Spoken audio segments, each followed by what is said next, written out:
If you want to go wide on a budget, you should check out those two lenses. Those are manual lenses that are ultra wide and affordable. First off, we have here the ttartisan 7.5mm f2. That is an ultra wide fisheye lens with a very creative look. It comes with a bunch of features and is super affordable. Every time when I grab this lens from my shelf, I'm getting super inspired because the look is so unique and super creative, and you just want to capture everything in the fisheye look. If you're in the market, you should check out my lens stand because that just highlights this beautiful class. Then we also have here the Loawa 9mm. That is basically the small brother of the ttartisan. It's less bright, but very accurate and very usable because it's so accurate.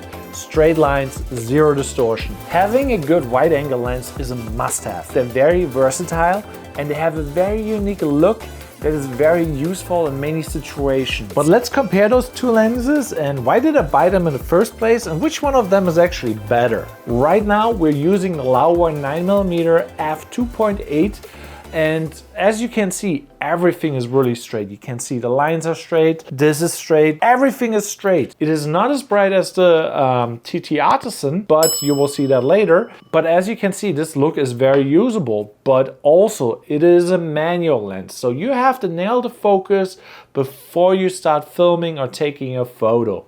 Another fun fact, the Loawa 9mm looks very much like an iPhone lens because it's nearly the exact same focal length, and it will give you the same feeling if you basically shoot vertical with this lens and you just feel like, oh yeah, this is taking on an iPhone just in a better quality. And here's the creative bigger brother that is a little bit brighter, as you can see. You can't tell me how there's no this barrel going on. The distortion is real, but it is a super fun lens. Obviously, this is not the most pleasing look right now if you're on the side of the lens, and if you use this lens correctly, you can really highlight certain aspects. For example, if you have like a lens here, you know, you really know on what to focus if it's directly into center. Which lens does look better now? Let me switch. Does this lens looks better or does this lens look better with the very distorted look?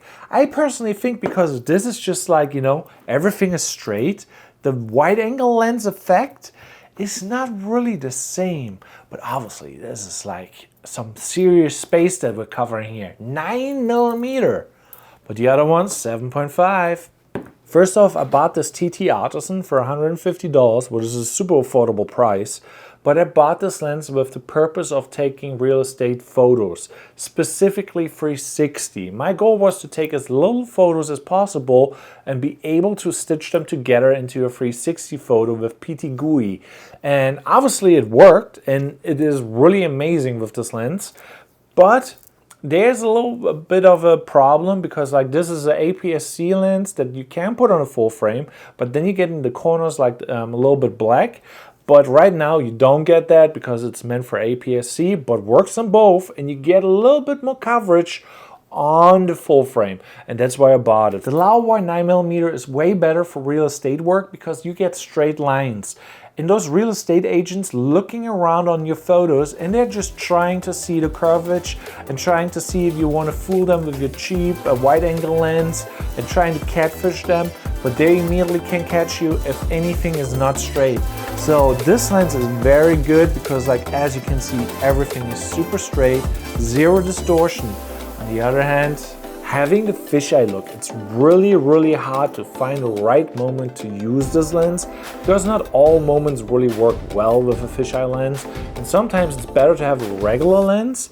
And in those instances, I actually recommend the Loawa because like people will be maybe fooled in like, oh, this is actually not a wide angle lens, everything is straight. Obviously, if you get the close-up of the face, you still can tell everything is getting like a little bit smushed and the leading lines in the corners are like a little bit stretched.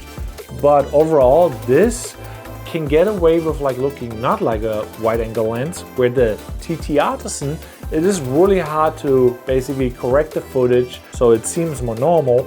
It is easier to distort this lens to look like the ttartisan than the other way around. So the Loawa for $400 is the better choice because it's more versatile.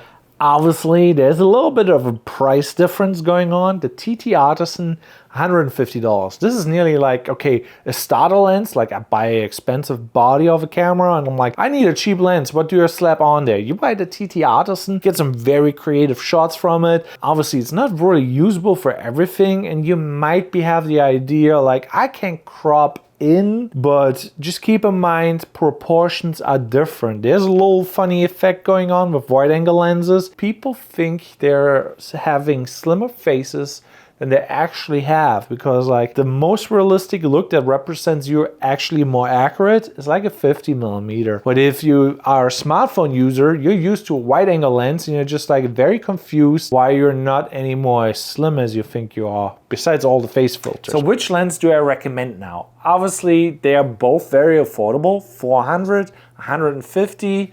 But the ttartisan has that super unique, fun look that every time I use this lens, I'm just like, whoa, this is fun. That really brings me back into photography or videography. Obviously, this lens does not work at everything, and I use the Loawa 9mm way more often because it's more accurate and it's less. It is still a lot of fun using this lens, don't get me wrong, because if you use this lens right, you can use it often. This lens, on the other hand, it just looks super weird. And it's a lot of fun, but it does not really fit all the time. So if you're planning on doing real estate, videography, or photography, Loawa 9mm is the way to go if you can afford it with 400 buckaroonies. But if you cannot really afford it and you just want to have a lens to start out, or maybe you're just more into creative work like music, skating in general, because the OG fisheye lens is the way to go. Comment down below, because I want to know which lens is actually more